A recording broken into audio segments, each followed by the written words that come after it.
Okay, they're here now. They're here now. Thank you all for joining us for my worthiness interview with Bishop Nathan Hinckley. Hi, Nathan. How are you?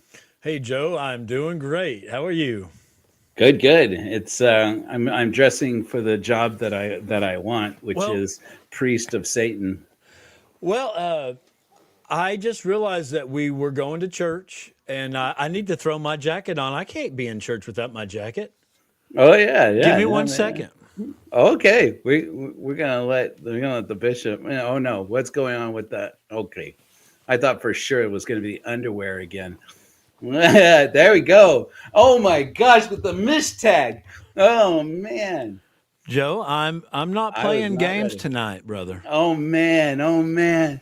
This is like a real interview now. I was gonna say I'm gonna turn the tables on this guy. I'm like, listen, No, Bish. no tables are turning tonight, my friend. Oh, okay, all right. I'll go under the light. I ain't All right, afraid. I'll take the name tag off. How about that? All right, Elder. Friends, it is Wednesday service at the Church of Korihor. That you know what that means. It's 7 p.m. on Wednesday. That means it's time for church. You whores, get your ass out of bed and get to church. We're going to start off with an opening hymn. You know, we've got our godless hymns. You know, my friend Nathan and I have some things in common, or excuse me, Bishop, and I have some things in common. One of them is he is a wedding videographer, and I used to do that when I started out in the video industry. Plus, he I'm sure has at least had the authority to do weddings. I don't know if you ever if you ever officiated weddings. I did So a couple. okay, Yep. and he's a good old boy from the south. Do people say that? Is that a polite thing to say? Yeah, He's a that's guy fine. from the south. I'm Yeah, a good old boy. okay. I am a good old boy. And so I thought he would appreciate the first wedding hymn of the Church of Korihor, entirely written by artificial intelligence. It's called Ride or Die. We're going to open up with that because of my other hymn I want to share with you guys today is kind of a tearjerker. So we're saving that for the end. Of course. So I'm going to keep you up on the screen with me here, Nate, so we can see your reaction. Okay. Let's go ahead and have our opening hymn. Where is? Oh, don't do that. Okay, here we go. Present video. Everybody gets a tutorial on how to use StreamYard here at the Church of Korihor. All right, here we go. This is our first wedding hymn, Ride or Die.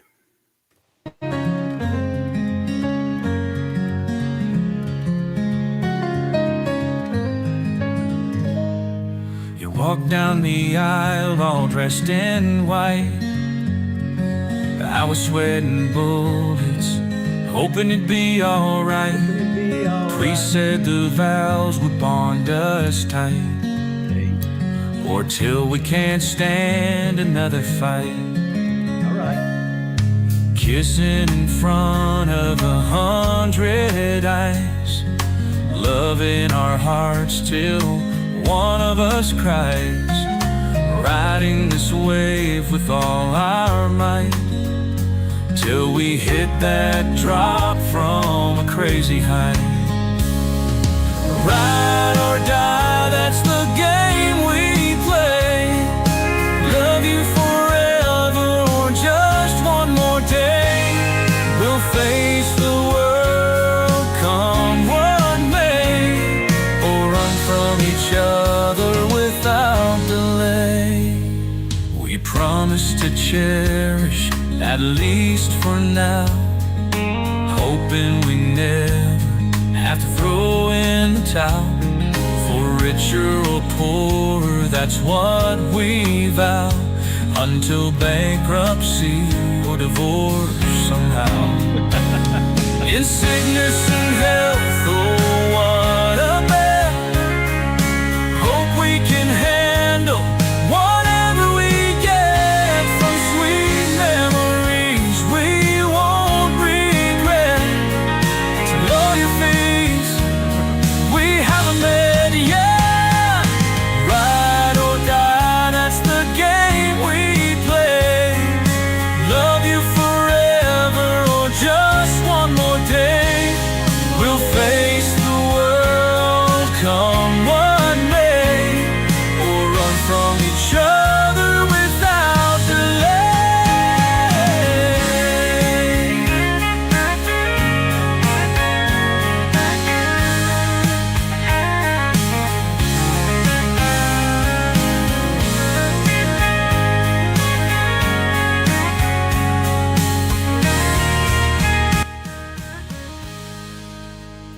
Can you see a bride walking down the aisle to the song? I mean, like just looking around going, what the? I've, I've been saying from the beginning since I came up with this, if somebody has the courage to play this song at their wedding, they have more guts than most people I know. Well, I'm telling you, that is a hot track. I want you to send me that sucker. Because I'll be playing that, but before I go to bed tonight, I'll be playing my version. That was some good stuff. Hey, That's for good, an right? opening hymn at church, I love that. Right? Just it's like one more day. Yeah. Yeah. Okay. You know what's great about it is like that song would not be romantic if like you were a newlywed or if you're like single, you're like, what the hell are they singing about? But like if you've been married for like 10 years or more, it's like the sweetest song. It's like we could totally divorce each other like any one of these days. But today, bitch, I'm sticking with you. Yeah, it's like, oh. Oh, it was great. I was going to play along, but I realized my guitar was out of tune and it was in a funky key, but I can fix all that. I think it was in freaking A sharp or something, so I need a capo for that. I'm having to learn keys because like we have this one hymn that I was like, I'm going to sing this one. It's called More Money Than God. Which I know is a phrase people say in the South because my best friend was from Louisiana. He used to say it all the time. Oh, that guy's got more money than God. Right. And I always thought that was a funny thing for a man who believed in God to say. So I wrote this song about how, one of these days we're going to rob the church and we're going to get all their money and we'll finally have more money than God. And so I wrote it in the key of, and I wrote it, what did we decide? It's like key of, I don't remember. But I was like, it's got to be like in a Johnny Cash type of thing so that I can sing it in my register. Anyways. Okay, so normally we do announcements, ladies and gentlemen of the Church of Korihor. But today we have Nathan. So we're going to do the interview first. We'll do announcements at the end. How's that sound? Good with me, but I'm good to listen to announcements too. So Joe, whatever works.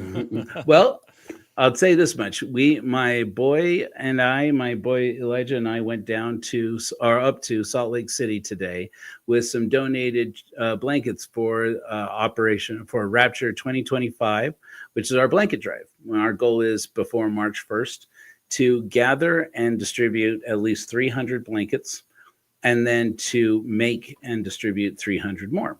And so far, we've raised enough money to purchase about 15 blankets worth of material. We've done that. And meanwhile, we have gathered up to date about 35 blankets and already gone out to the streets. And we were going to start by bringing them to warming centers. But then my friend Carl, why did I send the space on my friend's name? Anyways, but then my friends who run the warming center, the all-night movie night up there in Salt Lake, they said, Joe, don't even bring those up in here. Go out to the street because we've had to turn away. They had to turn away like 100 people this one night because they were up to capacity. Mm-hmm. And they're like, all the people who we have to turn around out on the street, go give them out there. So and then today I told my son, he was having a rough day. And I said, look, Elijah, let's go get some blankets. We'll just go up to Salt Lake. And we just went to the streets. And we found a gentleman out there. His name was David. And I asked him right off the bat, we had to park at City Creek because there's no other parking downtown. So we went and the Church of Korihor with its debit card and donations paid the Church of Jesus Christ of Latter-day Saints $3 to hold our car. Well, my boy and I, with garbage bags of blankets, walked through Nordstrom's with all these people like watching us. Like, how you doing? Just doing the work. Thank you, Jesus. So you've been to the Lord's Mall then, huh? Oh yeah. What's it like? All I've done is bitched about it. I've never actually seen it. Really? Yeah, it's swanky, man. The Lord Jesus, he knows how to build a swanky. I stopped by they have these evening gowns, these models in evening, these what do you call them? mannequins in evening gowns. Yeah. And they're like these strapless, like low cut evening gowns. And I like look over at Elijah, who's recording me on my phone. And I like look over and I'm like, I knew they were getting lax with the garment standards, but I didn't know it was like this already. Well, send one to my wife. All right. All right. You send me those pictures we talked about. Here at the Church of Cora Horror, we like to have a good time. So Nathan and I are going to play 20 questions. That's our plan. And after that, I'm going to tell you guys a little bit about how the luminary ordination path and the oath of reason path are shaping up on the website, corahorror.org. So, Nathan, are you ready? I'm ready. I've got not only 10 questions, but I got a few backup questions. Oh my gosh. So Okay. I hope you're ready. Man, I thought I was ready, but gosh, now I don't know. Now Okay. I can't be sure. Okay. Should I go first, Joe? You go. Yes. Bishops go first. Okay. That's right. I shouldn't have even asked that question. All right. Question number 1. Did you or did you not start a rumor with Coach that I do not like you? Yes, I did. And I regret nothing. Excommunicate me on the spot. It won't be my first time. As you can see, I don't know if you've seen this, Nathan. This is my excommunication letter. Oh my. I need to hear about that. Yeah. Oh, I'd be happy to tell you about it. What brought that on? Oh man, that's a whole story. Well, give me the 30-second or less version. So my bishop didn't like things my wife and I were doing in the bedroom and sundry other persons. I took my wife's temple recommend away. And so I told her to call him and say, you don't understand, my husband makes me do these things so that he can keep our marriage together. And she said that wouldn't work. And I said, well, you got nothing to lose right now. And she's like, that's true. And so she called him up and she went in and met with him and he gave her back a recommend and then said, but your husband has to come in and see me face to face because I don't know if you know this, but your husband has spiritually murdered you. And I was like, okay, I think he thought I didn't have the guts. So I went in and I met with the bishop, and after a brief conversation where he called in everybody right down to the ward clerk, you got to come in. You got to see this. You got to see this. I'm like, okay, you got everybody gathered. You got brother, and people I'd never met before, didn't know from Adam's Odd Ox. And I said, well, I'm Joe Rollins. I'm a pervert. And yeah, I like this stuff. And yeah, and he said, yeah, basically he started to interrogate me. And it came down to, do you believe in, what do you think God thinks about this? And I said, I'm not much bothered. And he said, well, do you believe in God? No, haven't for years. And he's like, well, you have to resign or I'll submit you to be excommunicated. And 7 days later, I was excommunicated. Wow. Yeah, I did the court of love. Honestly, though, it was really good for me because as I said to my stake president, I was like, I can't imagine feeling like I was sneaking out in the middle of the night. I respect anybody else who does that, who resigns. But for me, I want closure with the church, and I want the church to have closure with me. And we didn't even bother to have a conversation about, okay, but you're not allowed to record it.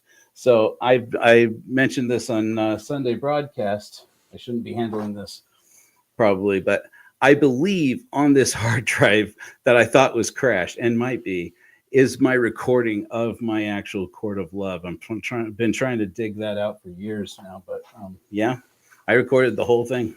Oh my gosh. So do you see the comments or do I just see the comments if they're on my? Oh, I should. I see them, but I see them all. No, that's okay. Cause I was going to respond because, I interviewed Danae last night. She was a great guest, and she's a non-member. So she's like, honestly, you have to speak about your relations with your wife to the bishop. And oh my gosh. So about that, there have been times in the past that the bishop asked couples if they performed oral sex. Now that came and went, no pun intended. Pretty quickly, they realized that was going to open a can of worms. Maybe you came and went pretty quickly. But some of us are practiced. I was not. I mean, I was instructed to ask very personal questions, but not near like that. And I don't know. And I'm not asking you, Joe, to elaborate, but it sounds to me like that bishop was far different than what I've ever been asked to talk about. So my wife confessed to him because I know. So here's an interesting thing. I can talk a little bit about worthiness interviews because I did like 4 when I was a district leader on my mission in Peru. Oh, and I got to do baptismal interviews. My first one, so in Peru, in the Peruvian mission, so you have the big 3, and then usually a mission has like a 4th. That's like, these are the sins that if somebody confesses to, you can't baptize them until that you get a sign off from the mission president. Mm-hmm. And in ours, it was, have you ever had relations with a person of the same sex? Have you ever had an abortion? And have you ever murdered somebody? And every single one of my interviews, almost, like 3 of the 4 baptismal interviews I did, I had a top 3. I had a top 3 sin. I'm like, what? You living hard down here in the Amazon, man. But so like I had to actually, so my wife had a top 3, which is basically she'd been with a woman, and I told her, just tell them that I make you do that. I'm just kinky like that. I wasn't even there. And, but she did that and confessed. And he was like freaked out. But that is, I mean, look, in the church's eyes, that's adultery. That is like excommunicable offenses, especially if you're a priesthood holder, right? So it's like, which is funny because like that rule came about while Joseph Smith was practicing polygamy, but we don't talk about that polygamy. But yeah, so cool. So, kind of a follow up to that. Just this morning, a little bit different but similar. Just this morning, I woke up, got on my phone, and I'm scrolling. The first thing I see was somebody, I think, on Mormon Stories. Mormon Stories, what are they? Community page, saying that they told the bishop and the stake president that they drank alcohol, and occasionally, and they just said, we do it occasionally, and I was honest, and they said they still gave them a temple recommend, and I have this mental conflict. And my wife and I, we've been doing this for 2 years now. It's like, on one hand, you want to say, good for them and good for that bishop and good for that stake president, right? Because they're not being so friggin' strict. On the other hand, if there are laws and rules and commandments and we have living prophets and all this stuff, and they say you have, so it's like this mental struggle. Like, do I like to see, improvements, or what? It's a struggle. Yeah. Actually, one of my questions for you, interestingly enough, was, and this was later on the line, but since we're here, this is my first one. It was the first one. How many temple recommends did you write, thinking that you probably shouldn't have? Oh my gosh. Let me answer it like this. I was, for the most part, by the book. And I wasn't trying to I wasn't being like Joe here, starting my own church. It's like, no, I'm the bishop of a global church and I have a handbook. And so, quick example, my brother-in-law was also a bishop. And he wanted to put up a flagpole. Just nothing wrong with that. But the church said, no, you can't put up a flagpole. And he said, well, I'll do it anyways.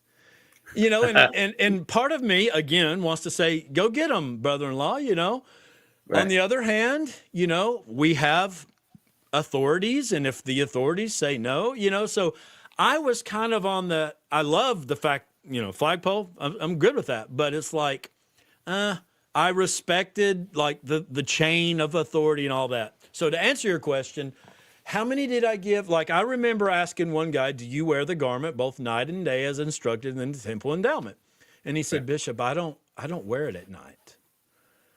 And I'm like, well, I don't have the authority to tell you that that's okay, right? Because that's above my pay grade. Wow. But I just said, but you're supposed to. And so, but I did. So, I would say I don't remember writing any that I just knew this guy should not, or girl or woman should not be in the temple. I don't remember doing that. Okay. You didn't sign off any word of wisdom breakers, or serious word of wisdom breakers anyway? No, not anyone that, maybe they just didn't tell me, but I don't remember not approving one. Like, if they came in, they knew the questions, and and I gave the questions, and I always did all the questions, and I did it exactly like I was supposed to. There was only one person that I ever was part of an excommunication, but not as bishop. I was a counselor in the bishopric, and if people want to watch that, it's on my YouTube page, and it's titled "We Excommunicated a Woman." Again, I was a counselor, and I never held a court of love for the 5 years that I was bishop. Ruth asked, "Did you take any away?" I don't remember saying I'm going to have to take your recommend. I just didn't deal with that kind of stuff, for whatever reason. Well, where you are, you probably don't have as many sinners. Here in Utah, we're heathens. So. All right. What's your next question? Okay. All right. So my next question is, tell me about the Church of Korihor. Is it a legit church? Is it a joke? Why'd you choose that name? If you are a Mormon who's a critic of what we're doing, it's a joke. But if you are the state of Utah, the Internal Revenue Service, or any of the members of the Church of Korihor, it's very much the real deal. We are a nonprofit registered through the state of Utah, which, believe you me, got me some great looks going into that office. And we are registered with the IRS with an EIN number as a church, which means that basically you have the three big C's for church. You have clergy, you have a creed, and you have church, which means that you actually have regular services somewhere. And we do right here at Hellfire Agency right now. Eventually, we're going to change that probably to the official, something official. But yeah, this is our YouTube church-based church. We take converts. We have sacraments. We're working on building more. We have ordained members of our clergy, and we are constructing a canon, an official canon. So until we get that constructed, we're using my book, my memoir, about leaving the church as a missionary, which is the Korihor argument, is basically our semi-official canon. So that's wow. Yep, we are the real deal. Yep. Sweet. I love it. Yeah. It's we should clarify a couple things here. Church of Korihor is named for a man in the Book of Mormon named Korihor. We call the Martyr of Reason. We do not think he was a real person, no, but we do take him as a myth, as our exemplar, because he's an atheist who argued for atheism in the George Carlin style, I like to say, and was basically cursed by an evil, wicked Christian sorcerer named Alma to take away his voice, and forced into unhousing, which just happens to be our first mission of reason, is that we are taking blankets out to the unsheltered here in Utah. And we are now expanding our operation thanks to Jules, who I think might be in the chat here with us today. Jules, one of my first convert to Korohorism, is out in Albuquerque and is doing the work out there now. So we are now collecting donations for the Salt Lake, the original mission, the mission in Albuquerque, and we are working on opening another mission in Southern California, so that we can get people out there. So I don't know if you've heard, but it's on fire down there in Southern California. So we're working on helping people out as much as we can. We don't have anybody to run the mission out in California, so yet, but we're working on recruiting somebody out there to run the mission out there. So how many members does your church have? 3. So, okay. Well, and we have it's tripled from the first day, right? Correct. So I founded the church. I mean, if you take my directors who didn't all take the oath of reason on the first day, my board of directors, we were 4. One of those is now going to become, so like our directors are like elders, heralds, which is the order that I am in. We're like apostles, and then luminaries are like our missionaries. And so that's basically our 3 ordered structure. And I have ordained so far, I've given the oath of reason to 2 people, one of whom I am ordaining as second herald of the Church of Korihor. That's Jenny Gage from Life Takes 2. And the other one, I saw you on with her earlier. Yeah. She's so great. She is great. Yeah. The word is that she's doing an interview sometime this week with Jacob Hansen. So we'll see how that turns really? out. Oh, wow. Yeah. I don't know if you did. I don't know if you saw my somewhat nerve-wracking interview with Jacob Hansen on this program, but I had him on. Yeah, I watched some of it. Yeah. Yeah. It's like the whole time just like riding on a knife's edge, like, what is he going to say? What is he going to say? So, yeah. Well, he needed one of these, I think.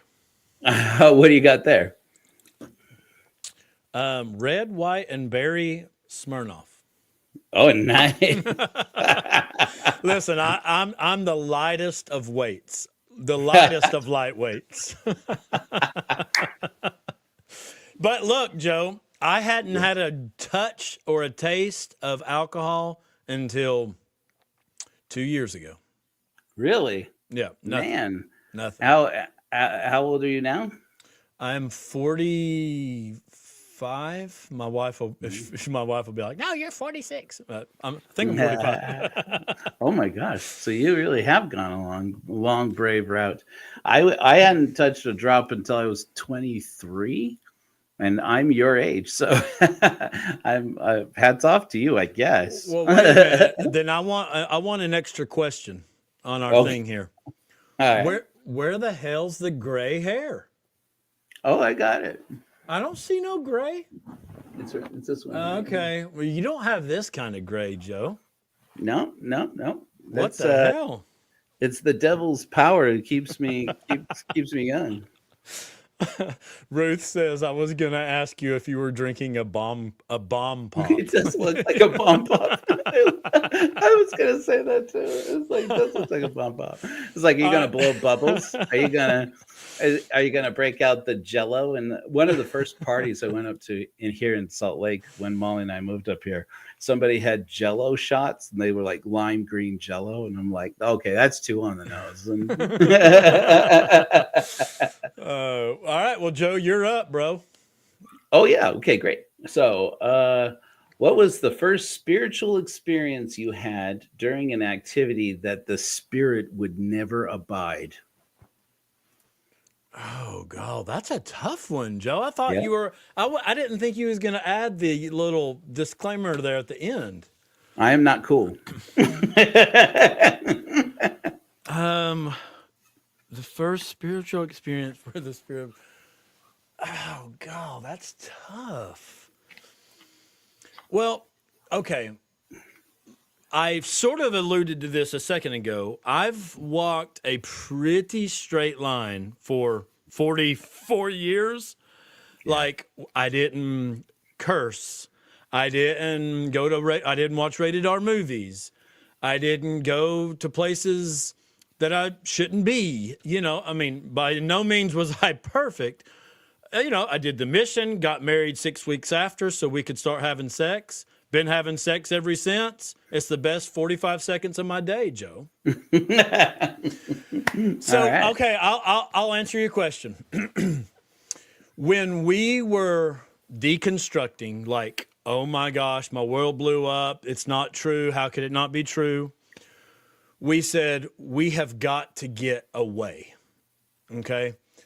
And so my wife's like, oh no, here he goes. But here we go. So we went down to see a friend who's actually a current bishop in Florida. He's my best friend. He was my counselor when I was a bishop, but he's a current bishop.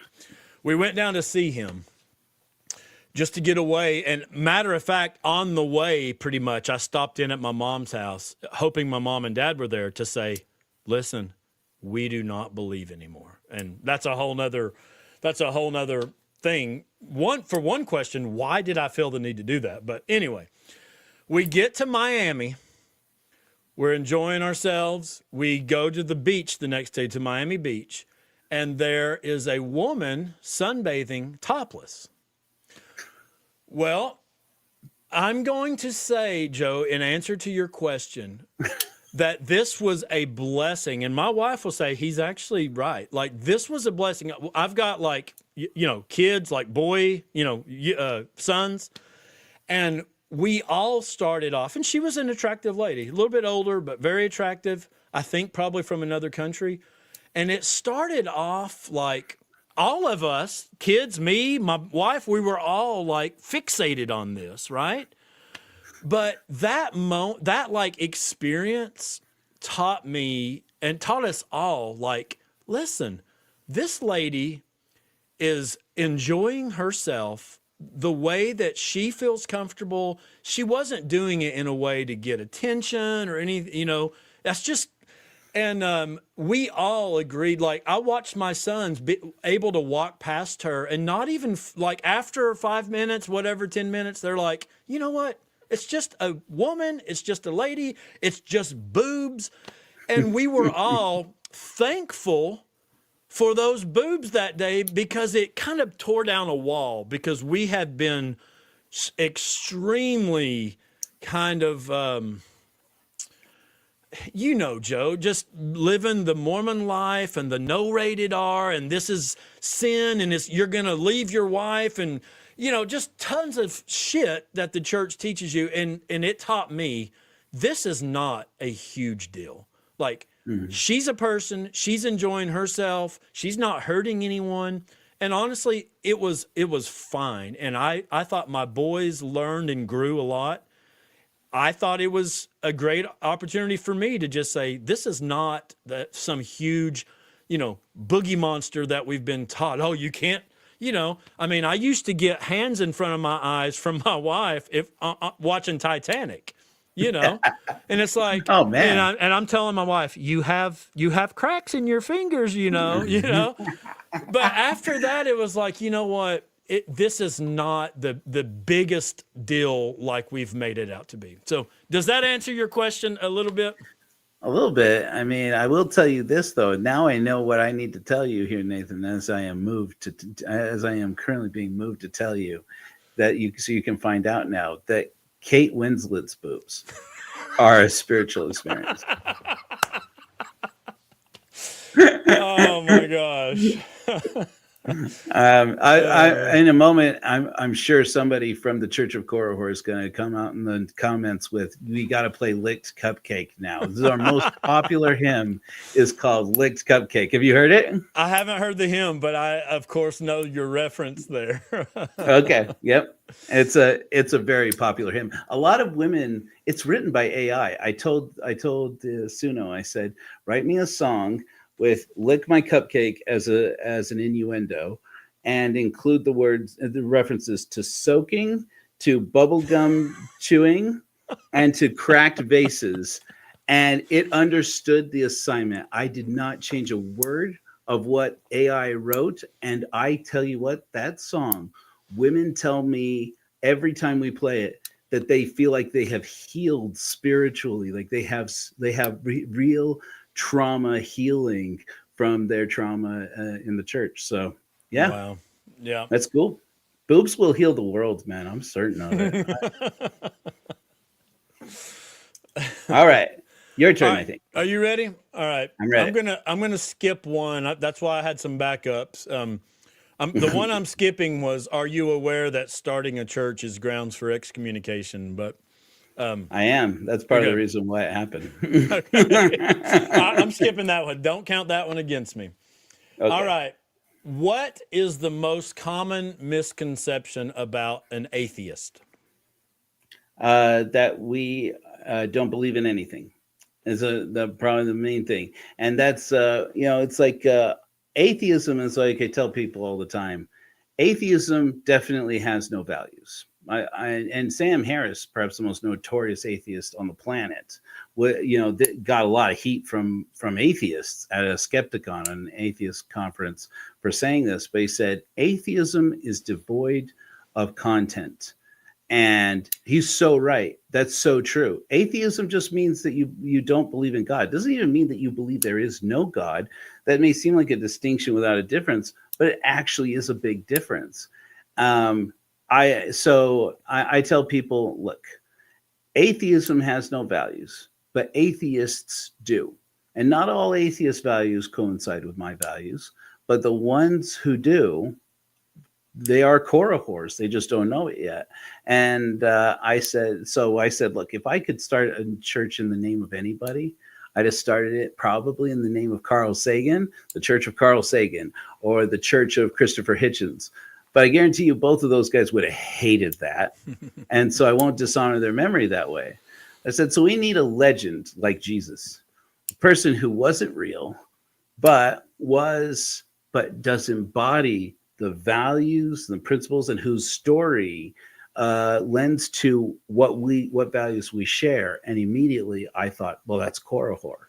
And so I said, that's great too, because there's no way that you join the Church of Korahor and the Mormon Church doesn't kick you out, which is the reason why I've said for a while we need a spiritual community for atheists.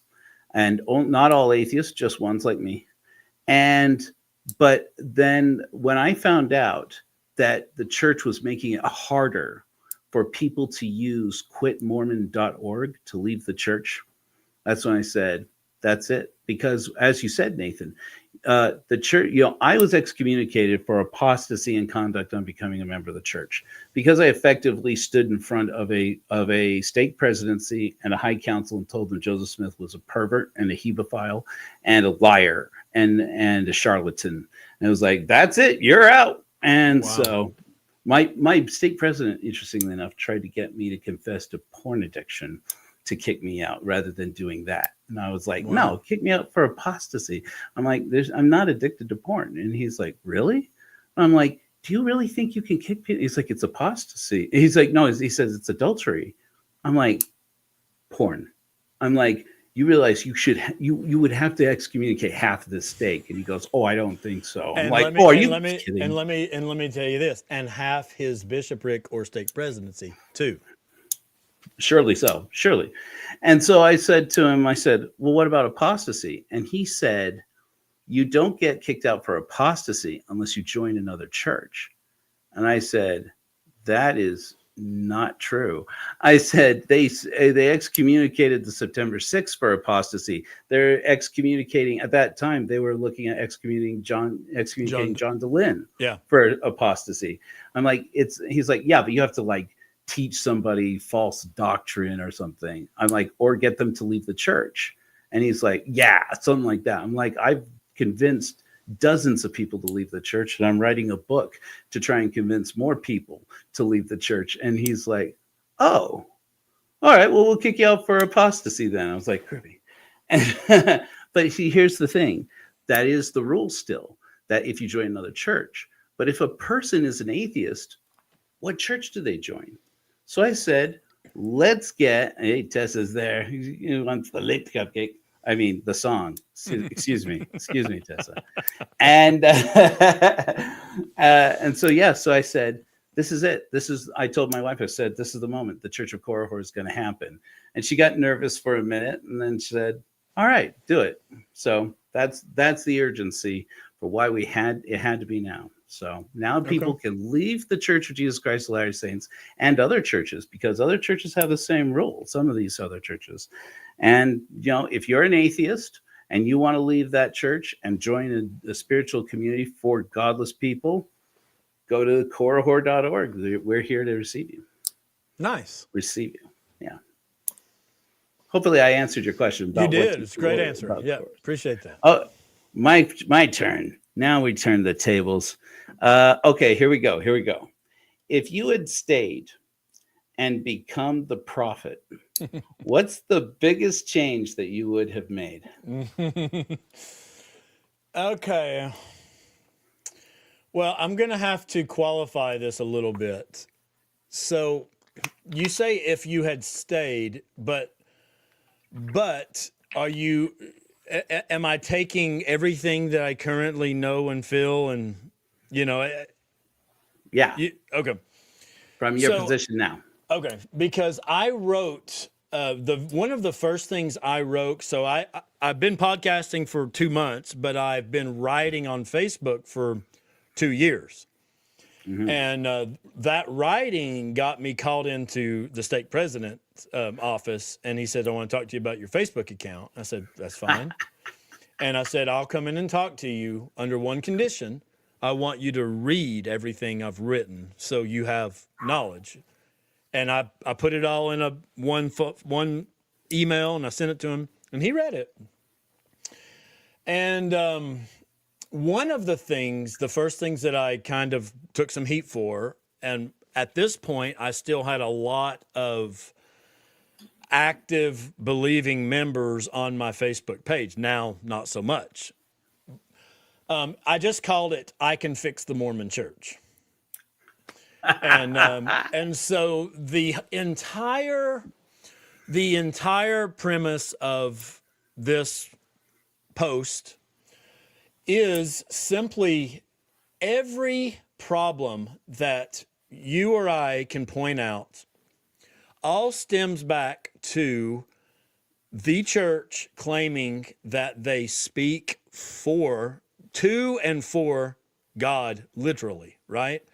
So in other words, that they have the priesthood and that they are the definitive, that they speak.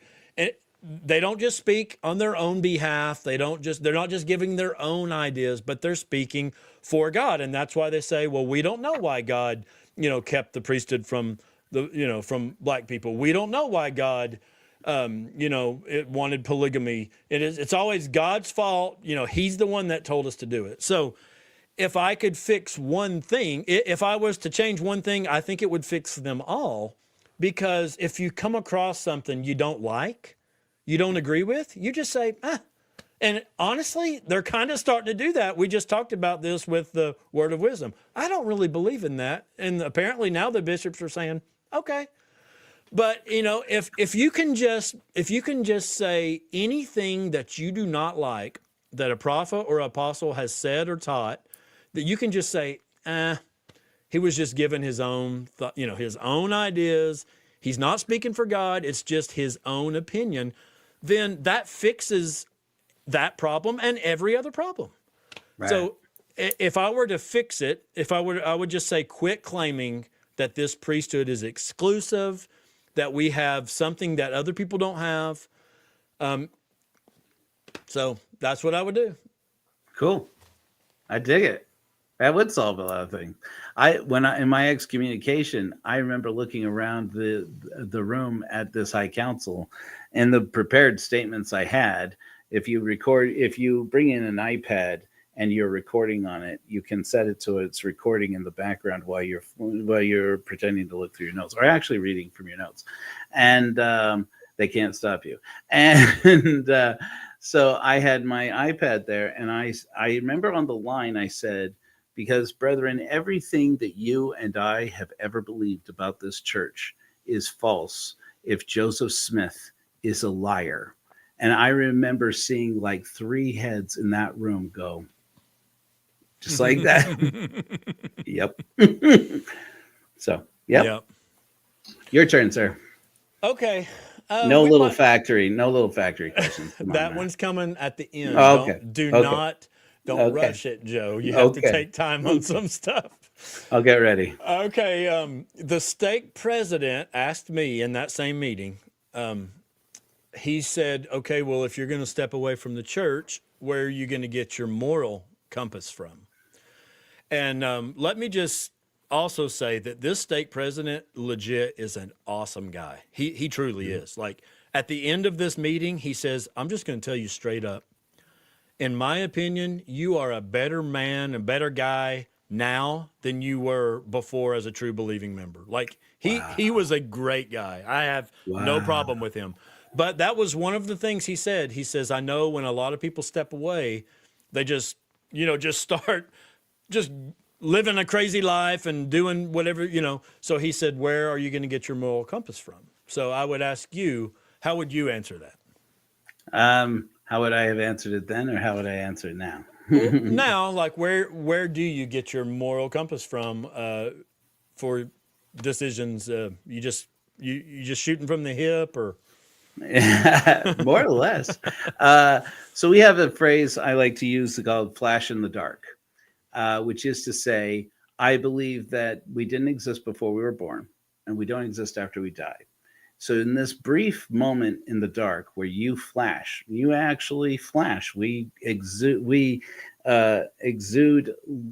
infrared light. We actually glow in the dark in one light spectrum we can't see. Well, in a broad light spectrum we can't see, and with our eyes. And I say, look, this brief moment that you are glowing in the dark, and you flash. You've got this one thing. I talked about it in our last Sunday sermon this last week. I said it's like take this parable. It's like a mist of darkness. You were born into this mist of darkness. If you're lucky, there's a woman there who cares about you, and maybe more people, and somebody there who cares about you and says, "Look, we're all looking for the post where there's a light switch. So just come with us. There's a light switch that will turn on the light." And you'll realize as you're going along that people come and go in and out. You can only see the ones closest to you. And it should dawn on you, if you're a relatively intelligent person, that if you can see people as they get closer, then that means that there's some light. Your eyes don't adjust to the dark. They adjust to lower light. If that light is wherever you are, then you are glowing. And you just have to look at that. So that's an easier approach, I want to say, for this. This is what I say. There's a theory of mind. Everybody went through it, and we don't remember it. But when you were born, there was when you reach that Cartesian level of saying, "I think, therefore I am, cogito ergo sum." Then there's this other being there. They say that the first distance in a newborn infant's eyes can adjust is the distance from its mother's breast to her eyes. So that as you are nursing, you make contact with this alien being, and she smiles and she coos at you if you're lucky, and because not everybody gets that. And and there's this being there that cares about you. When you're dirty, she does something about it. When you're in pain, she does something about it. When you're cold, she does something about it. And you begin to establish this theory of mind that says, like I am, this being is, but they are love. They care about me. And really, ultimately, and there's legit science on this, our whole lives, we go looking for that. So is it any wonder then that when we created religion, human beings created religion, we called them the great moralists, mother, father. We called each other brother, sister. Of course we did, because these are the beings that taught us love. So I look at it and say, if conscious beings are like us, and we can look into the world and say, I want those conscious beings to experience to experience less pain and to experience some kind of joy before their flash in the dark is over. That is true love, and that's the basis of all morality for me. So that's my answer. That was beautiful. I love that, Joe. Yeah. Thanks, man. Oh, my turn. Your turn, bro. All right. I am up to number 4. If you could have rewritten the worthiness interview questions, what would you have changed back then, back when you were a bishop? See, you keep hitting me from this angle, Joe, and I'm telling you, listen, when I was in. Like, I didn't have any problems. Okay, I did bring up one thing. I'm not really answering your question, but again, I was in it to win it. I was a rule keeper. I was, whatever the stake president told me to do is what I did. So I wasn't having this constant battle of things that I want to do versus things, I was told to, check in with the youth about, masturbation, and that's what I did. I was told to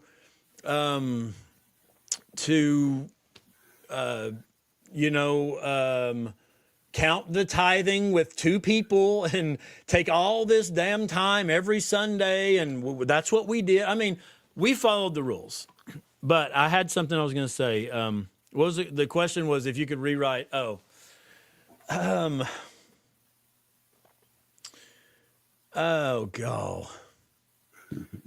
Okay. That's what I was going to tell you. Back then, I would not have changed anything because I recognized the prophet spoke for Jesus. Jesus told the prophet what to put in there. And so there was one time that I was bothered by something, and it's not really in the worthiness questions per se. And I wrote the stake president. I kind of poured my heart out about it. And all I got back in return was thanks for that. And what it was is I was pointing out how terrible the LDS family services rules, rules and regulations and all this bullshit surrounding marriage. Because we talked about in my job, I was seeing all of these, just Catholic and Baptist weddings. I hardly ever did Mormon weddings.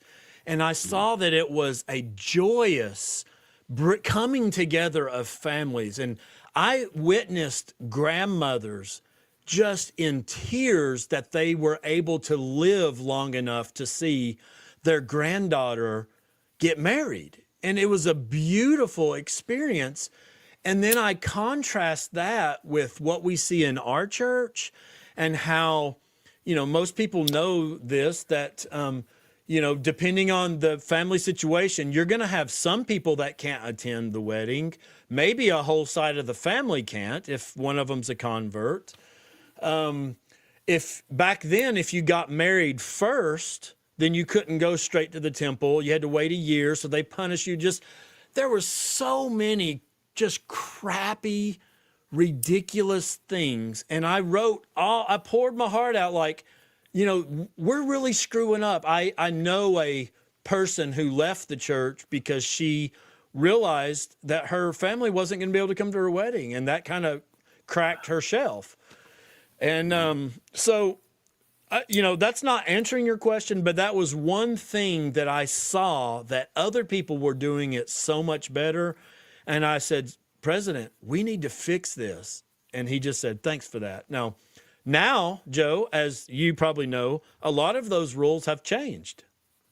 Oh, I don't know much about that. Yeah. You can get married now civilly and go directly to the temple. You don't have to wait. That's a huge thing because now couples can go off and they can have their, civil or worldly marriage or whatever they want to do, and then they can go get sealed. And you're not leaving anyone out that way. So, yeah, it's a huge thing. Huge thing. Now that was still not the case when I got married to Molly. That was in 2005. And, they told us, when we got married, I had told them I'm not a believer. I'm basically an ex-Mormon. I just haven't taken my name off the records of the church yet. And, but my mother-in-law, my now mother-in-law, father-in-law, when Molly and I came to see them, were like, so the reason why you haven't seen Molly around the house is not that she moved in with my sister Tina, which is what they thought. She moved in with me. And, because we're together. And they cried, as you can imagine. Mm-hmm. And then they're like, you have to understand, it's not that we don't know you. My mother-in-law is the sweetest woman in the world. These are dear people to me in my life now. But she said, you have to understand, I'm sure you're a very good person. I always had the secret of hope that my Molly would eventually come around on the church because she wasn't a very good. Ironically, my Molly was not very Molly Mormon really ever, and she's like she would marry a returned missionary, and I looked at them. I said, "Oh, I mean, I'm a returned missionary," and the light in their eyes, they're like, these two are knocking boots, but you're an RM. I'm like, yeah.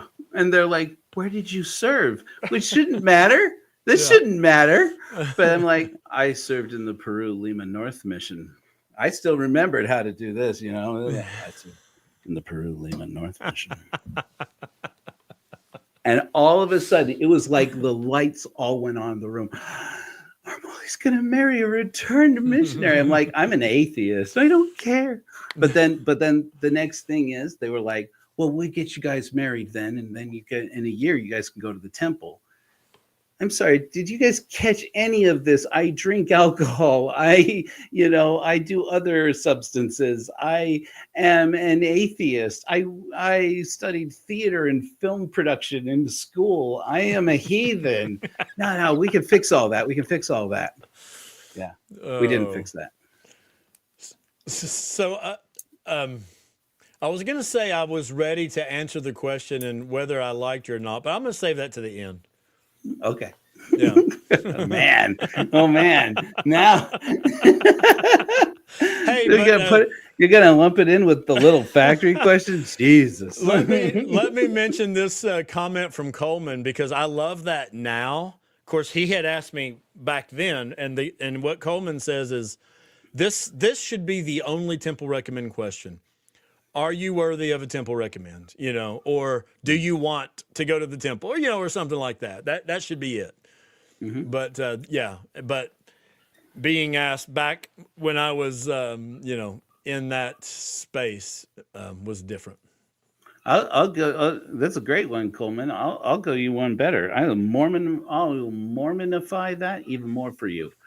Are you prepared to make and keep sacred covenants with the Lord in the temple? Then you've got everything you need right there. There you go. And it's like keep the rest of that with them and God. Yeah. Anyways, I don't want to give you a sneak peek of my other questions, so we'll go on from there. All right, whose turn is it? Mine? It is your. It's my turn. Yes, your turn. Your turn. Okay. It seems like it is fairly common for an ex-Mormon to become an atheist or maybe agnostic. Why is that, in your opinion? It's a very good question, actually. I've been doing quite a bit of, I have some lived experience on that, but I've been doing some reading about that. There's actually literature on this. One part of it is that we as nuns, so agnostics and various kinds of agnostics, really atheists are agnostics. I call myself a Dawkins 6, which is a scale introduced by Richard Dawkins in The Selfish Gene, where he says, I am a believer in God and there's nothing you can do to change my mind as a 1. And I believe that there is no God and there's nothing you can do to change my mind as a 7. This man is probably the most notorious atheist alive, says I'm a 6, because a 7 is just as irresponsible as a 1. It just means that you've closed yourself off to critical thinking entirely.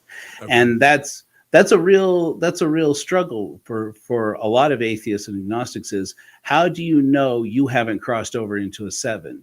Are you really applying this rigorous standard of critical thinking to say, if somebody could give me proof of God, I'd change my mind if it was persuasive enough. But I like to, none of us know for sure that we haven't, that we are at that place. We'd like to think that we do. But the fact that we are actually asking that question puts us at a better place than most people who would fit into a 1, because they are actually afraid of the alternative.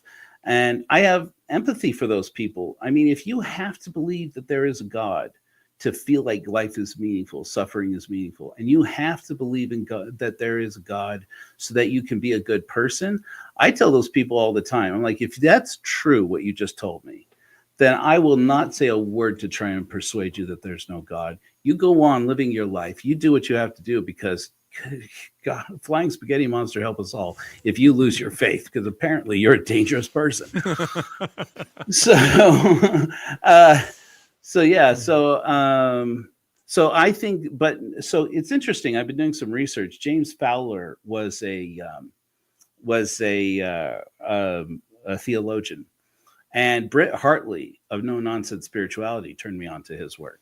And he basically talks about that there are these stages of life where your faith changes. And he, in fact, for infants, he actually agrees with me. He says stage 0 is the primal stage. So when you're establishing that theory of mind and learning to trust your, hopefully, parents or guardians or somebody who's good and loving to you, you just have no choice but to trust that there is a goodness in the world. And so he's like, so that doesn't require any faith basically at all. That's not a stage of faith. But when you get to about stage 3, stage 4, which is between adolescence and adulthood, early adulthood, your values start to become about justice. And when your values become more focused on justice and betrayal becomes a key component to people's faith. And so this idea that Joseph Smith, we could have gotten the wrong story about Joseph Smith, feels like such a betrayal that people kick back against it and go, I don't want any of your values because you betrayed me. And so there's a moral offense that you don't really see with people who are converts. Is the reason why I think it's interesting. People who are converts to Mormonism oftentimes leave the church and go back to whatever church they were in before, or they find some other church because they know this journey of finding church when they're from some earlier stage in their life. But people who grew up in the church almost always revert to atheism and agnosticism. I say revert because everyone's born an atheist. Nobody's born believing in God. So we got taught that somewhere along the way. So I think that's probably why most people who leave the church become atheists. Hey, Gene. Hey, Gene. Yeah. Nice. I like that answer. Appreciate that. Oh, yeah. Thank you. Let's see here. My turn. All right. Here we go. When you get to outer darkness,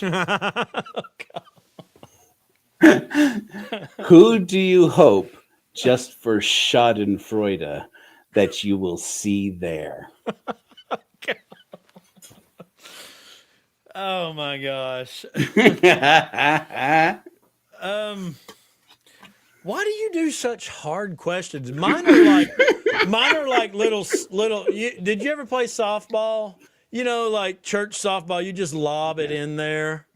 This is church hardball. Yeah, this is the Church of Korihor, son. We go hard. Who do I hope I see? I don't know, Joe.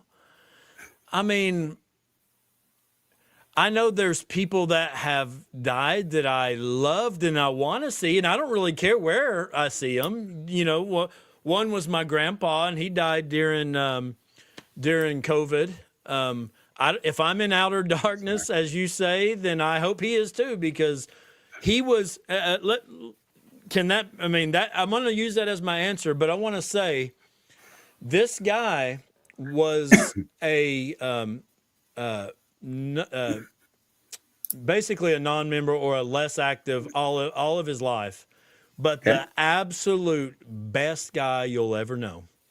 Wow. And if you talk to him as a grandson, then I would have sworn that I was the most important person in the world to him. Wow. And my sister would have said the same thing, and my brother and my cousin, and he had that kind of gift to just, and so if I'm in outer darkness, wherever I am, I hope he is too, because I know that if he's there, it's going to be a fine place. Cool. I dig it. I dig that answer. No, I don't know. You probably were hoping for something better, but that's all I got on that one. What about you on that one? This isn't one of my questions, but okay. What about you on that one? It's funny, my father, who's very LDS still, basically, and he went in for heart surgery about 3 years ago, and he got the Widowmaker done. As soon as he qualified for Medicare, which apparently that's a thing as soon as you qualify for Medicare, they pull you aside and say, so we're going to go in and take that Widowmaker out. Just let's see. Let's have a listen. Yep. Take it out. And so, so he called me up the night before his surgery and he said, we told your mother that there's like a 15% chance that I won't make it off the operating table. Between us, the truth is it's like a 50-50. And he's like, it's pretty bad. And he said, so say it now, whatever it is. I was like, I said, okay, all right, a little on the spot here, Dad, but okay. Whew. I said, I love you. Thank you for being my dad. And if you find yourself even briefly in hell and come back, take a look around, see if George Carlin is there. And he goes, why? And I said, because if George Carlin is there, then I know that's the place for me, because I want to be with George Carlin forever. And the next day, I kid you not, he was in surgery for like 5 hours or something. It was like bad. They had to put in extra stents and stuff that they didn't even realize. And then like my mother, I get this call from my mother. Your father isn't supposed to be on the phone, but he's out of surgery and he insists on talking to you. He's still on medication. I'm like, okay, sorry for Mom, if you ever see this. I'm like, okay, Mom, put him on the phone. And I guys hear this on the other line. George Carlin is in hell. I'm like, yes. Oh, I love it. All right, is it my turn? Yep. Okay. If God were real, could he make a rock so big that he could not pick it up? Yes, no. It is a paradox. I mean, at the end of the day, that's what they don't tell you, is that the point of God, the point of the question is the question is like, it's not just that we don't have the answer to it, it's that it's not answerable, which should be. No, don't give me that shit. You have to answer it. You have to answer it. Don't tell me it's not answerable. Yes, no. All right, I threw you a weak sauce one right there. Okay. I hope you got something easy for me. Yours are all not easy. Yeah. Okay, What this one be real. This one be real easy. Okay. All right. If you had been Joseph Smith's bishop in Nauvoo, would you have signed his temple recommend? Once again, Joe. Once again, you are putting me back into my true believing Mormon self. Mm-hmm. And I'm assuming you're not allowing me to know the things I know now, per se. So Ruth says no, but Ruth, I would just say, okay. I think the answer is yes, because I did all of the things that the bishop or stake president or prophet asked me to do. However, sometimes the question has come up, if the prophet came and asked for your daughter, would you have done it? And I sure as hell hope that my answer is no, Right. So, but there again, that's now. Right. Back then, would my answer have been no? I'm gonna say that I would not have done that, but there's no way to know. I mean, I did a lot of stupid shit because I felt the prophet told me to, or I didn't do certain things, So Ruth says, "You use your discernment, Nathan." I get that, but when Ruth, when you're Mormon and you believe that your prophet speaks for God, then it's not up to you to question those things. But at some point, you do have a moral compass, and you would have to think those things are wrong. So I skirted around the question, but are you going to accept that? What I just gave you? As long as you let me mention this, okay. And you'll get a special appreciation for this from the basic conversation that I've had with you. Basic is about what you can. I tell people all the time, when you're Mormon, it's like this. It's like being a jet. When you're a jet, you're a jet all the way from your first cigarette to your last dying day. Bop, bop. You got to have the little horns right there. When you're a jet, yeah. Yeah, when you're a Mormon all the way. That's right. Hey, maybe that needs to be your closing hymn. I had this, I don't know if you've seen it, but I had this interaction. I've had these interactions with Mormons in the Utah Interfaith Forum on Facebook.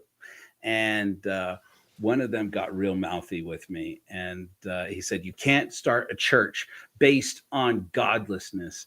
And I responded, and then he like puts this whole rant, and then underneath in the reply I said, fucking watch me. And now I'm like, I told Molly, Molly's like, what hymn are you writing? So I was like upstairs, like snapping my fingers, and I'm like, I'm writing a new song in my head called fucking Watch Me More. I love it. My turn? Yeah. Or no. Yeah, my turn. All right. And another softball question. Real easy peasy. What confession made you wonder if some people were just making shit up just to drive you nuts? My wife knows what I'm gonna say on this one. Oh boy. So I had this woman come in. She's attractive. You know, she's a cute lady, and she was a probably 20-something, well, maybe 30-something year old, in our ward, we had half the ward were locals, half the ward were college students, medical students, or medical students' wives. And that was this case. And she comes in one day, and I don't remember if it was in a Temple Recommend interview, because there is one question that says, do you wear the garment both night and day as instructed in the Temple Endowment? Well, she proceeds, Joe, to describe her vagina in the most moistest of ways, and explaining why she could explaining why she could not wear the garment and the problems that it was causing. And it was very detailed, and I know my face was red, and I saw my wife in the hall. I said, I didn't say holy shit, because I didn't cuss back then, but she's like, what? I was like, I just got the biggest anatomy lesson of my life.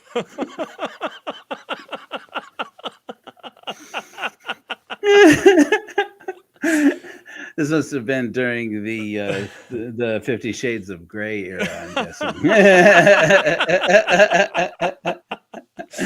Oh, all right. How'd you like that answer? I loved it, to be honest with you. I was going to play it off like I didn't, but to be honest with you, I kind of loved it. Yeah, I bet you did. All right, I got a good one here for you. Okay. Do you know Ron Jorgensen? I do. Yeah. Speaking of. So Ron was my very first interview on my podcast. Okay. And I was actually just talking to someone about him a second ago, but the reason why I mentioned that is Ron, I was going to pull it up right here. He calls himself not an atheist and not an agnostic, but... Oh, I know what you're about to say. Let me pull it up. Okay, he says, I'm trying to see how to pronounce it properly. I'm apatheist. Is that? Mm-hmm. That's right, apatheist. And so when I first met him, I was scrolling through the Mormon Stories community page, Ruth, And I saw that from him, and I was like, wow, that kind of makes sense, you know. And Really? so I wrote about it on my Facebook page, and I named it "Maybe Ron is Right," kind of playing on wrong, you know, wrong is right, or woe unto Right. those who call Ron right type thing. Right. You know, and I'll admit it, you know, if you were to say, so what are you? I would say, Joe, I don't know. You know, I'm trying to figure this stuff out. I'm real life deconstructing. You know, I've been in this phase for 2 years or something. So, but I really thought that some of the things that Ron had said, and so I wrote about it. You know, maybe Ron is right. Well, you know, what do I know? And people can find that, and they can also find that interview with Ron, the very first one I did, back when I still went by the name The Mormon Moron. Oh, okay. That's what I started with. But just to finish the Ron Jorgensen, first of all, he goes by Masterpiece Mormon. So if anyone has seen that. But after I posted that Maybe Ron is Right article on my Facebook page, immediately my mom calls me. Honey, I just want you to know, you know, I hope you're not becoming an atheist. I mean, she really kind of Oh no. poured her heart out to me. And I said, Mom, Oh. you know, I'm just saying that a lot of the things that Ron said make sense. And he basically said, look, I don't know if there's a God or not, but I'm taking charge and control of my own moral compass. And I don't know, maybe you can add your thoughts to what an apatheist would be. Mhm. But I thought Ron did a great job in kind of explaining. Yeah. Yeah, I mean, look, an apatheist. I mean, I'll allow them to identify themselves under that term, but I mean, it's kind of a touchy subject among atheists if you spend as much time in it as I have. That we tend to refer to like soft atheists, which is to say that we're all agnostics at the end of the day. Like I know Masterpiece. I have an interview I haven't published. He's one of my early interviews talking about his OnlyFans page. He has an OnlyFans where he is reading erotica, Mormon themed erotica, which I haven't subscribed yet. I need to make room on my OnlyFans. And I'm not ready yet. I'm not ready. But the thing about Ron, about that, I'm happy to let my friend Ron identify himself as an apatheist. But frankly, most agnostics I know feel that way. It's like if you are a true agnostic, so let's say a Dawkins 4 or a Dawkins 5. I used to say this before the big pan, before the big Kobe, that you never see more agnostics gathered anywhere more regularly than in the pews of a church. And boy, you want to have a good time. You say that in a room full of Mormons and watch them fall to pieces. But then 2020 came around and people social distance. And guess what? That's exactly what happened. People stopped going to church.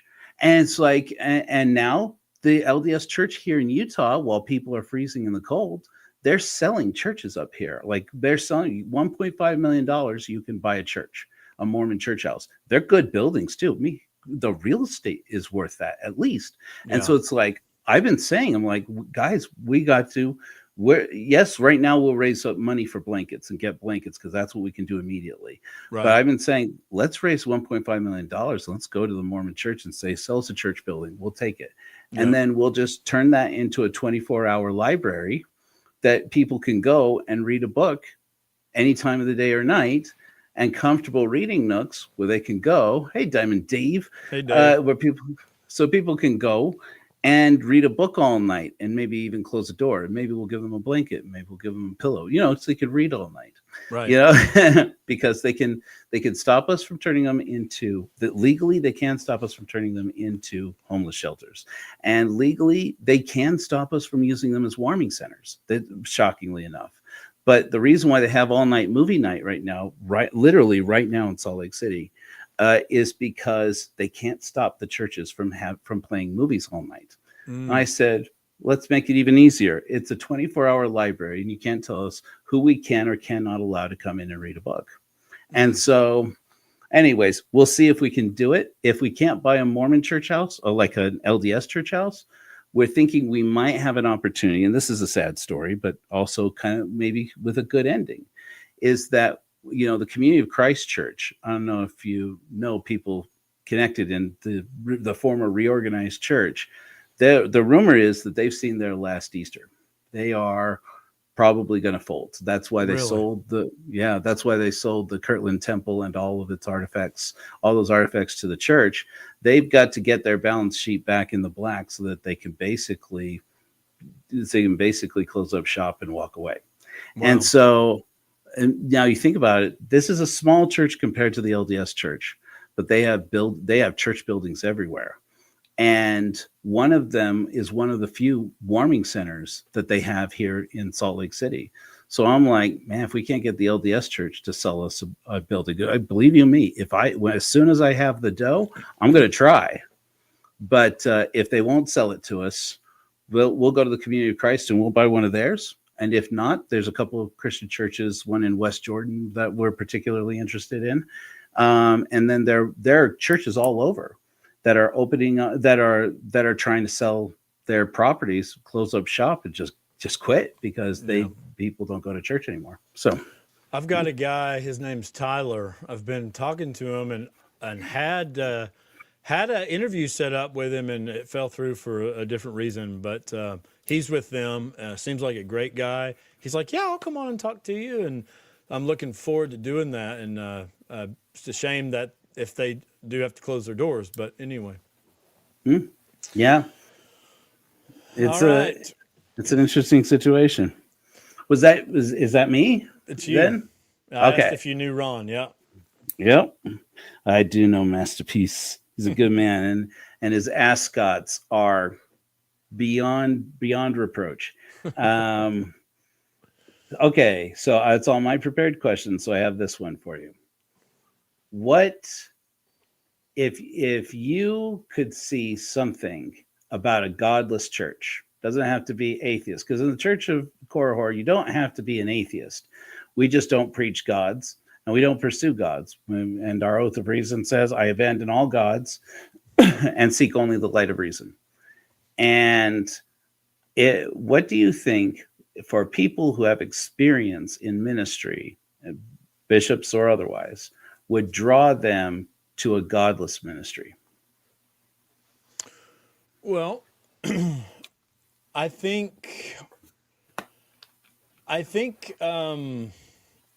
it's the same things that draws a lot of people to any group.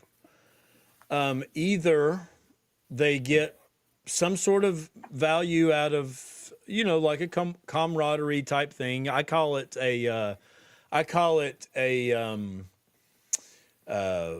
what is that when you're part of a country club, right? Where you have like-minded friends and you do activities together, So I think just having that friendship is one reason why. The reason I bring that up is I did a video the other day. I called it "It's Not That Easy, Dad," and I was responding to a conversation my dad and I had. And I asked my dad, would you still go to church if you knew it wasn't true? And he said, yeah, because there's enough other good things, what I just talked about. So, right. And then I kind of expounded on that. So, I think God or not, if you're doing something where people feel that's friendship and things, I think that gets people out. The other thing, you've already talked about it, and people like to feel like they're helping people. And so I love this blanket thing. If blankets is what you can do here and now, and that helps someone tonight, then not only will that person appreciate it, but let's be honest, it feels good to serve. There's this dude that I pass once every 3 days. He's homeless here at where I live. I say homeless, but a guy set up a building, one of these you can buy from Home Depot. That's, a little, set one up. It's like, dude, you can live in that, and put it in the woods. But I pass him on the street, And that was one of the first things I started doing when I quit going to church and paying my tithing to the corporation. I said, you know what? Every time I pass Joey, I'm stopping and I'm giving him some bucks. And used to, I would justify myself in not doing something like that because I knew that I was giving fast offerings and they're paying it to somewhere, But now I said, no, never again. And I take that on myself. And so every time I see Joey, he won't get a lot because he'll give it away or he'll use it up, like he doesn't have any thought to like keep and save. So I'll give him, $3 or $4. He's usually on his way to the Dollar General. He can get him whatever he needs. And then, so anyway, I love what you're doing. And I think people like to help. And so if you want to get people to a godless church, God or no God, make them feel like they're making a difference and give them, some friendship and camaraderie type things. I love that. So I'm hearing from you that you do believe, as we do, that people who are godless need spiritual community still.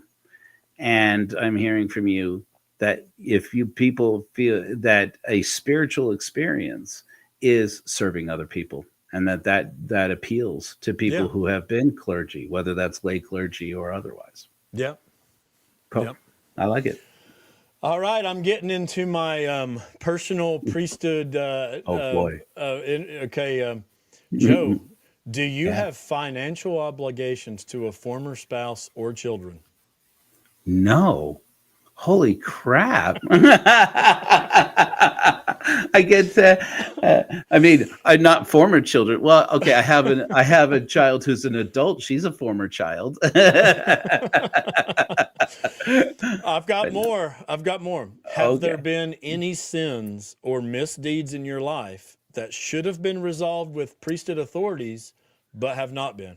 Or should have been resolved with authorities but have not been?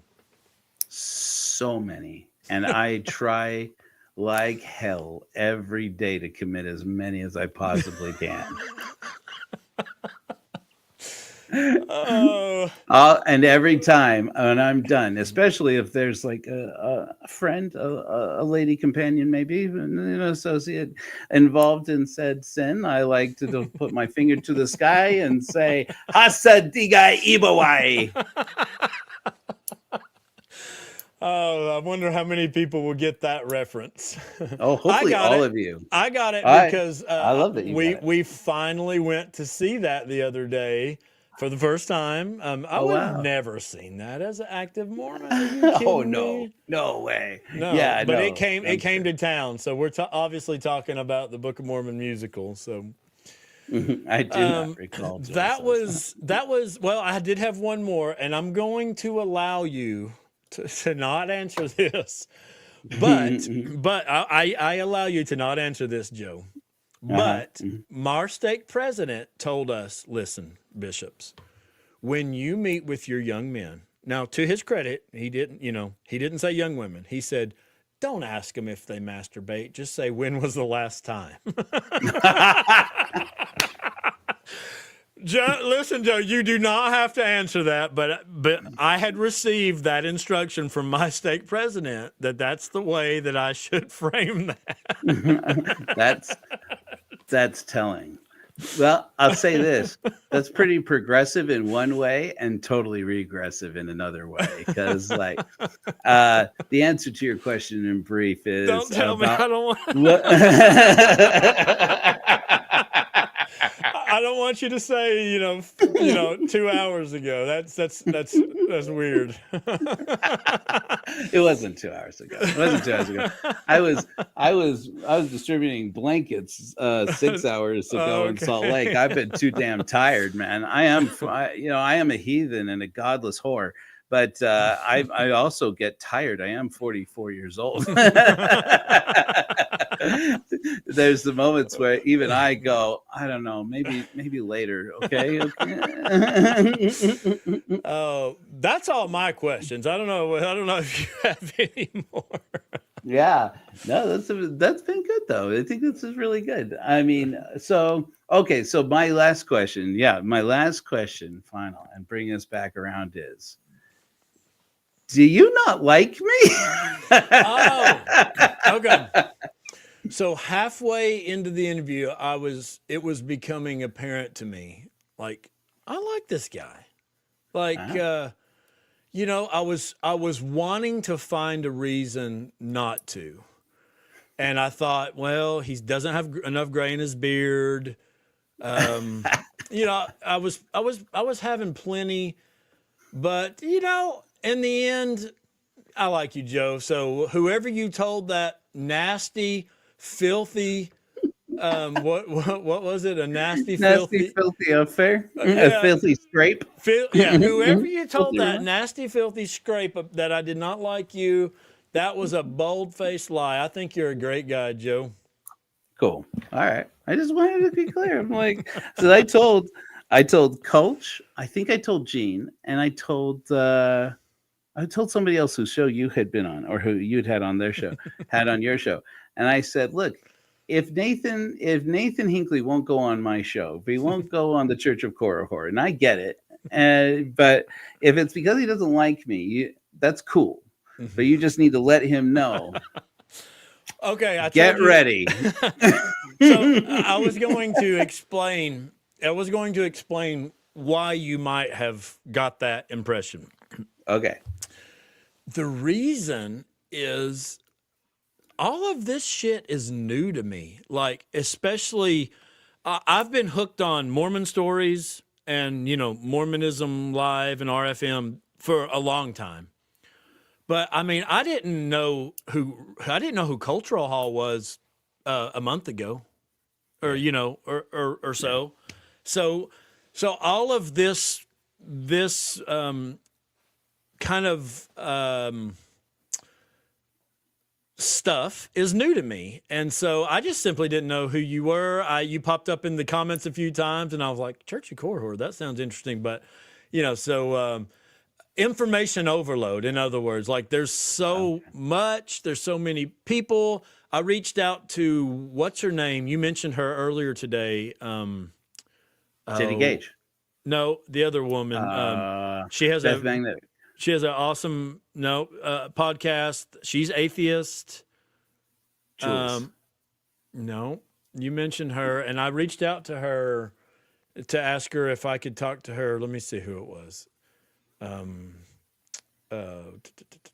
Where's she at? Brett Hartley. Yes, Britt. I reached out to Britt, and so I'm just kind of like, wow, there's so many awesome people in this whole space. So honestly, that's what it's just information overload, just trying to get everyone who's who. Yeah, there you go, Rando. Yeah, that's who it was. So Yep. Yeah, well, we're here. Look, back in the day, I mean, lots of podcasters come and go from this space, right? And I mean, we all remember glory days of, there was the days when Jonathan Streeter and you would hear from him, Bryce Blankenangle, and Naked Mormonism and all that stuff. I did come across his stuff, yeah. Yeah. So I mean, like, I like to think maybe I create a new space. I like to inject a lot of humor. I like to make wisecracks, but then I like to talk about spirituality and atheists and atheism. I'm not above giving somebody a hitch slap, which you don't do a lot of. I take it you don't do a lot of reading atheist literature, but no. Christopher Hitchens.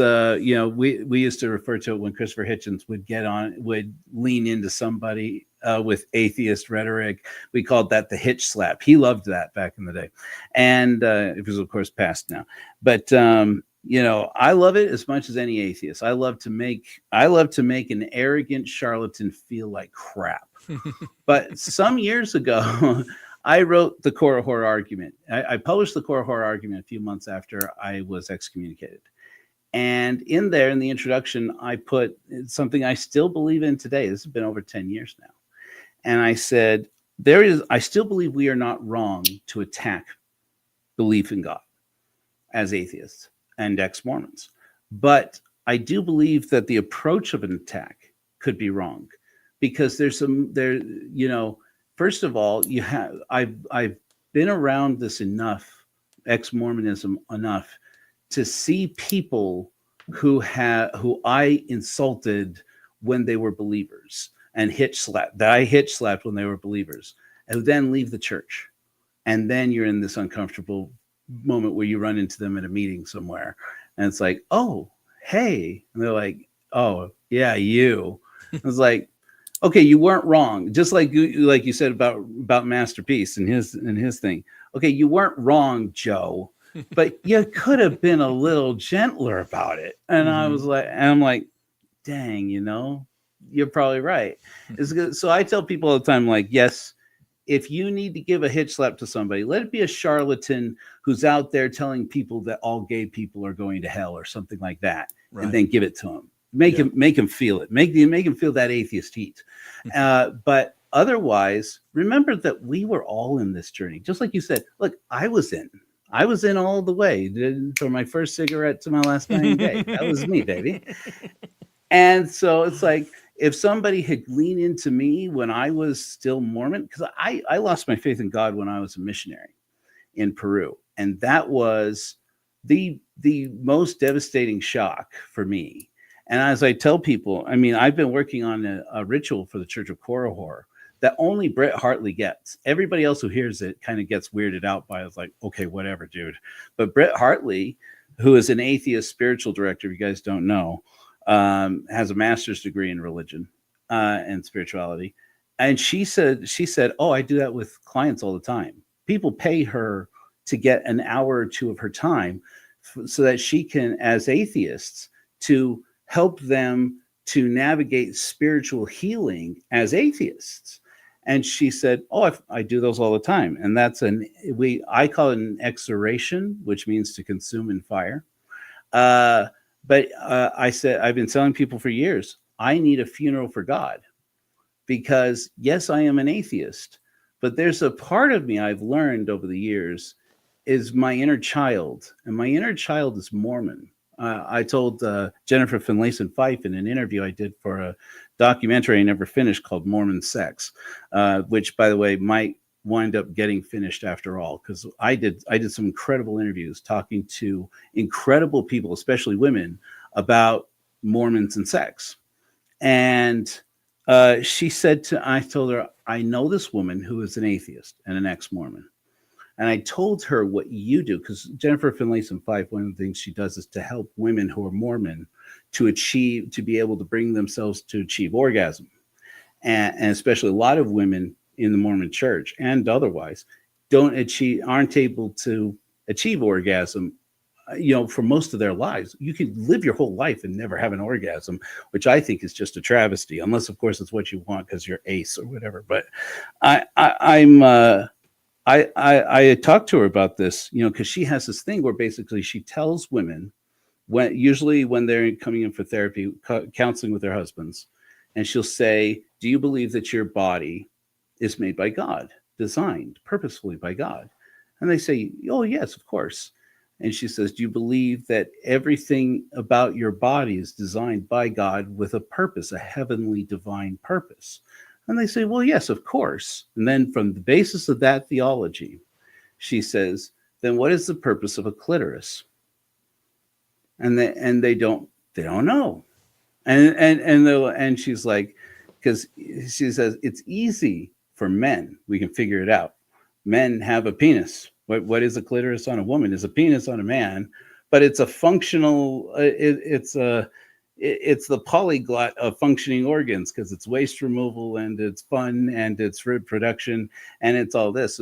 I forget the atheist who said, what intelligent designer would put the sewage line right through the middle of the amusement park? But a clitoris is different. And she says, and I tell them, the only purpose of the clitoris is orgasm. It's the only reason. So when you don't use that, when you don't celebrate that for the reason which is it was created, you are missing out on the spiritual experience that your Heavenly Father created your body to experience. And don't need to feel guilty about experiencing what your Heavenly Father made your body to experience. And I told this to an atheist ex-Mormon, and she started to cry. And she said, I don't understand why I'm crying right now. Why am I crying right now? And I said, I don't know. I'm not the psychologist. Jennifer Finlayson Fife is the psychologist. And so I said, I'm going to ask her. So the next time I met with Jennifer Finlayson Fife, I met with her face to face, and she nodded her head and she said, of course. And I said, of course. And she said, yeah, of course. Her inner child is Mormon. And I said, wait, is that how that works? And she goes, yeah. She said, look, the inner child is a construct. It's not a real thing. It's something that represents that part of us that acknowledges, this is me very Joeifying her explanation. There's a part of us that's always going to feel like, does anybody know we got left at home with the credit card and the keys? Does anybody know that I can charge anything on the card? And there's this part of us that whether we assume so much about ourselves, but at the end of the day, we are the children that we once were, taller, with more responsibilities and more consequences when we screw up. But that's all that being an adult is. And I said, so when you do inner child work, do you have to use, if I do inner child work for me, for little Joey, do I have to use Mormon language? And she said, probably. And I said, no, I'm not doing it. No, I'm never using that ever again. But then years later, a partner of mine, I'm an ethical non-monogamous. I don't know if I've explained that, but yeah. So I have this partner whose name is Winter, and they and I did a psilocybin trip one night. And not so much during the trip, but during my meditation after the trip, I met my inner child when I met Joey. And it was a healing spiritual experience for me, because I thought, I'm going to meet this Mormon boy inside of my mind. And I'm going to have to talk to him with words like Heavenly Father and shit like that. I'm like, good God. And then I met him, and I looked this child in the eyes, and I didn't say anything Mormon to him. I saw a scared, autistic, half Mexican boy, Mormon boy, yes, who didn't understand why he didn't understand the world, didn't understand the suffering he was going through, didn't understand why other people didn't understand that he was suffering or didn't seem to care. And I thought, and all I did is I put my arms around him and I said, it's okay, Joey. I'm here now, and I won't let anyone hurt you. And it was like, I'm sitting here. I was on vacation at the time with some friends out in Colorado, sitting on this porch, this beautiful, beautiful place, Granby, Colorado, with just tears streaming down my face.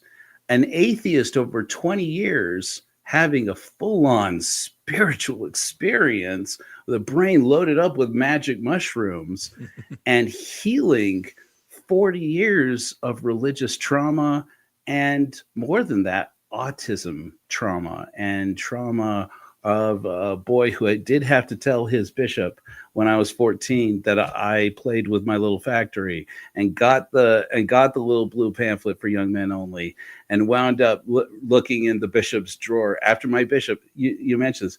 My bishop looked at me like I'd invented masturbation. He's like, "Are you serious?" And he said, "What does that mean?" I was like, "What do you mean? What does it mean?" And he's like, "I don't understand. Like, what do you actually do?" Oh, and I was like, Are you serious, Bishop? And I'm like, And he's like, I don't actually. And I can tell you, as a judge in Israel, people in this congregation don't know. This isn't a thing that happens. Oh, wow. He's like, I'm surprised that a righteous young man like you, a priesthood holder, would struggle with a problem like this. I was like, good Lord. Because what had happened, I've told the story other places. I know we're over time here, Nathan, so I want to let you go here in a minute. But that's all right. I had gone to a conference with Cleon Skousen. I don't know how well you remember Cleon Skousen. Yeah. And I'd gone to a conference, and this guy was like my hero, right? For a while there, I was a pretty Peter Priesthood kid. Nobody knew that was because I was trying to keep alive, but that's a whole other story. And he showed us the last interview that Ted Bundy did the night before he was executed. And in that interview, I don't know if you've seen it, the interview with James C. Dobson. James C. Dobson, a focus on the family and that whole crap. Anyway, and in there, basically, Ted Bundy basically says that he was an innocent Christian boy who read too many detective novels and dug Playboy magazines out of his neighbor's trash cans. And the combination of tendency to violence from the detective novels and the perversion of looking at Playboy magazines out of the neighbor's trash cans was what made him Ted Bundy. Was what made him do everything he did, which is total BS. Any psychologist will tell you this is the most ludicrous thing. First of all, it's not even true. Secondly, it doesn't tell you that his first crimes were kleptomania. The first things Ted Bundy did for years and years, he stole every chance he got. He was wanted. I've since, I made a whole true crime series. I could go on, but this guy put into our heads a bunch of teenage boys, Mormon teenage boys mainly, that we were all the next Ted Bundy because we had HBO pumping into the house on cable, which is exactly what Ted Bundy knew that James C. Dobson wanted out of this. And so he gave it to him. And so I went to the bishop because my mom got Good Housekeeping, and they got amazing lotion. Ironically enough, lotion ads in there. It was like these women with these legs, my God.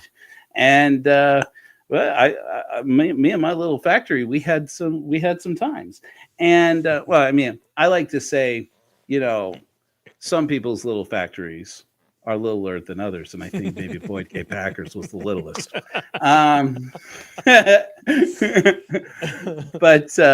But the thing that's interesting for that, I came out of that experience and I was spiritually renewed. I was like, I found God, and I had all of these great experiences trying to, I was the kid who stayed after in seminary, and to have deep spiritual conversations with my seminary teacher. And it's like things like that. And then I got to Peru, and I was like, I spend every day of my life wishing not that I wasn't in Peru, not that I wasn't a missionary, but that I wasn't alive. And I hated myself. I hated all of this. I hated that I felt like I had disappointed God, like I was a disappointment to my parents, to my ancestors, and all of this trauma and guilt just like waving over me. And then it recalled me to a day when I was 11 years old, and I tried to end my life in my parents' backyard. And it brought all of that back to me. And here I am in the Amazon jungle trying to stay alive, just literally trying to convince myself not to go into the bathroom. Just don't go in there, Joe. You don't have to do this today. You don't have to do this, elder. And it's like, how many, I remember thinking over and over again, how many missionaries are going through this? Am I the only one? Is it the little factory all over again? I'll insert this quick joke in this very sensitive topic. I do tell people, and it's true, I remember looking in the bishop's drawer where the For Young Men Only pamphlets came out of and saying, is there a For Young Women Only pamphlet? Is there a pink version of that pamphlet? And there wasn't. Mm-hmm. And then that caused another problem. It's like, oh, no, not now. Not now, guy. Come on. Same team here. Teamwork here, guy. Yeah.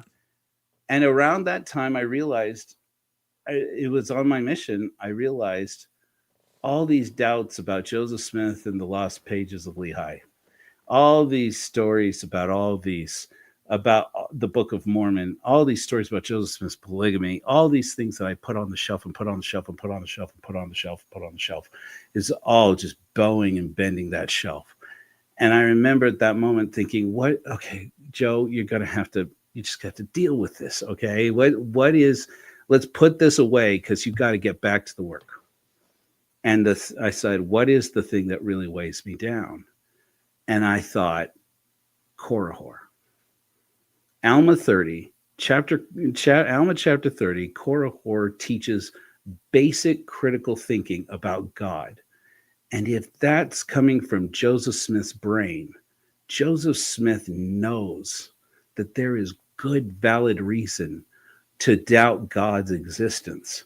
And you get to the end of the chapter, and he has won. Korihor wins. He defeats Ammon. He defeats Gedona. He defeats Alma the Younger. And he gets to the end, and a wicked sorcerer has to take away his voice and force him, censor him, literally censor him. And he begs him, admits he's wrong. Oh, no, I always knew there was a God, but the devil sent an angel to tell me that there was no God and to teach me what. Does that make sense? No, it does, I put to you, it does not make sense.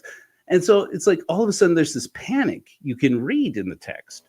Joseph Smith doesn't know what to do with this guy because this guy has won. He thought he'd had it worked out in his brain. And then it's like, I guess I strike him mute, and then he has to go house to house. And then the rest of the chapter is about shaming Korihor. And he had to go house to house begging for his food. And then which gets mentioned twice, and then he gets trampled to death. And I'm like, Joseph Smith has some real guilt about the fact that this man has legit questions about God that needed answers. And he's the one trying to provide them, and he doesn't have them. And that's the point where I realized, oh my gosh, I don't believe in God. And then from that moment on, I was traumatized in a way I can't describe. But I knew atheism was part of the answer, but I didn't know what the rest was until I did psilocybin with Winter. And I met this little Mormon boy inside of my mind and told him, Joey, I won't let anyone hurt you. And from that moment until now, I've been on this spiritual journey to try and create meaning in my life and say, it's not objective meaning, it's subjective meaning. But that subjective meaning is all we're going to get out of this life. And I can create subjective meaning for me that is useful. So when the opportunity came, I said, we're going to create a church for us to get together, those of us godless people who need that pursuit of spiritual community. And we're going to explore it together. And as I say in my first sermon, which we've now condensed down to a 7-minute sermon, we're going home. I tell people I will fail and I will start again. I'm looking for people who have the courage to fail with me. And so when people tell me, yeah, but do you have to call it the Church of Korihor? Does it have to be about Korihor? And it's like, you don't get it. Korihor is us. We are all Korihor. And the answer in brief is yes, it has to be Korihor. So that's me. Joe, that was beautiful. That was really great. I appreciated that, and it was real and vulnerable and beautiful. So thanks. Thank you. Well, now that I've done that, can I share a hymn with you to wrap up? Of course, yeah. Can't wait. Yeah. Should we have a good? Maybe we put off the new Like Korihor hymn and go for a hymn that Nathan chooses for us. How about that? So I'll read you off a couple of choices, Nathan. All you right. can have. If you read the one from earlier, I'm going to say that one, but no, let's not duplicate. All right, go ahead. Go ahead. Okay. Your answer, your first choice is Lick My Cupcake, More Money Than God, or Unholy. Oh my gosh. Okay. Well, someone in the chat was begging for the cupcake earlier, so I'll go with that. All right. I love it. Ruth, thanks for your comments. I'm sorry that I missed them. I was on a roll. I was on an atheist spiritual roll. But yeah, Ruth, we have to talk. Yeah, I saw that you friended me on Facebook. I friended you back. We should talk.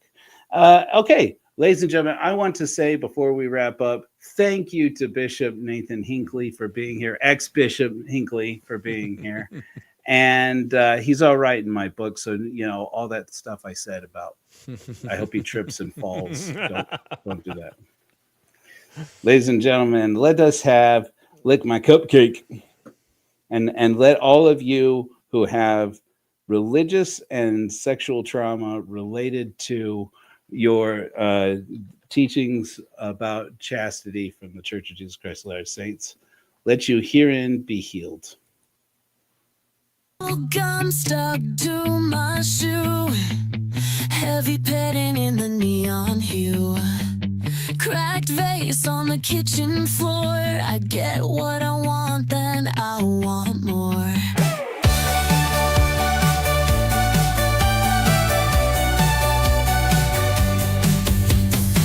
Soaking in the bathtub fizz, the way you look at me is a quiz. Hair teased high like a wild storm, in your arms I feel so warm.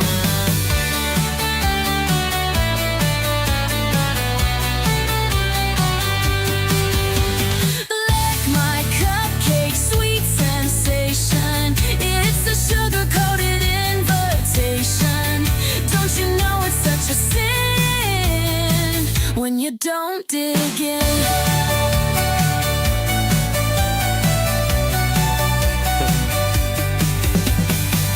Rip tights and a leather jacket, got a secret, can you hack it? Lights blur as we drive fast, make this moment last and last. Pink lipstick on your collar screen, we make a pretty reckless team. 80s music in the air, nobody else can compare. Lick my cupcake, sweet sensation, it's a sugar-coated invitation. Don't you know it's such a sin when you don't dig in?